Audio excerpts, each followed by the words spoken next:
Maaga tayong bumiyahe dahil ito po ang MCGI Mass Baptism.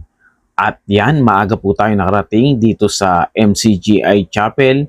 Kasama po ang atin pong mga panauhin at mga candidate for Mass Baptism. Ayan, nakakatuwa nga lang po dahil marami na naman po na nagbalik loob po sa Diyos sa araw po na ito at eto po sila ating awitan.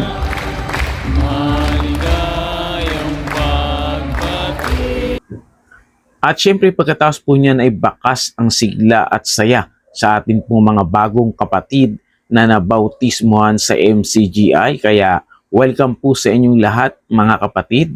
Tayo po ay magpakatibay at maging masigla sa pagsunod sa aral po ng ating Panginoong Jesucristo. At syempre, andito na po tayo sa EDSA. Napakabilis lang ng ating biyahe dahil maluwag na maluwag ang kalsada. Maraming salamat po sa Diyos, pag-ibig,